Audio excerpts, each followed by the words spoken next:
This is the process of me cleaning, prepping, painting, and porting my rotary engine myself. Now, obviously, this is super sped up. So if you want the full 15-minute version where I talk about it in detail, you can head over to my channel. I've got it already uploaded in 4K. But if you want to see something real quick, this is it.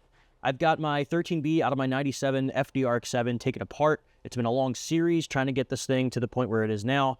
And everything's cleaned, and I decided to go with just like a custom chemical bath, doing everything pretty much DIY. This is not a professional experience whatsoever. It's my first time doing it, but I love learning this, and I'm really fascinated by the rotary, so I knew I wanted to do every single step myself, including, the pulling it out of the engine bay, tearing it down, cleaning it, painting it, all that. And yeah, so in this episode, I was able to get everything super, super clean. The rotors look amazing. The housings are in great condition. The irons are in good condition. Really, all I was looking at was a bad coolant seal failure and some clogged coolant ducts, for lack of a better word. Cleaning off these irons, cleaning off the housings that the rotor sit in was actually probably the most tedious part of the process, just like sanding off all the old gunk and getting it to the point where it was rebuild ready, so to speak.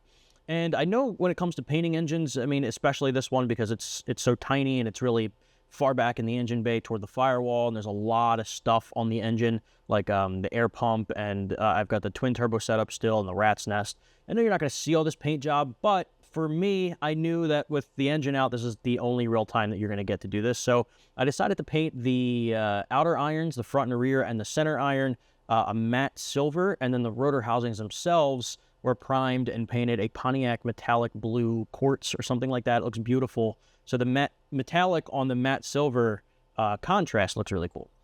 Then when it came to porting, this was obviously the scariest part of the process. I'd never done this before, and I decided to go with a half bridge, which is basically a small bridge port on the secondary ports, which is the front iron and the rear iron, and a mild street port on the primary, which is the center iron. So the primaries were pretty simple, but the bridge port itself was the most difficult part of the process, clearly. And again, being my first time, I just grabbed a template from Mazda Tricks, I believe it was from, and I just painted it over and traced it and went to town. I got my Milwaukee Dremel out, and I think it turned out pretty good. It's not the perfect porting job, but it's got no mistakes really. It's just my first time, and I think it turned out pretty well. I guess we'll see once it's all together. Now, like I said, the full process and the full walkthrough and discussion, if you will, on this whole process is up on my channel if you're interested. This is just a really brief version of it. The next episode will definitely be rebuild. So if you're interested in watching the 13B get rebuilt, follow along.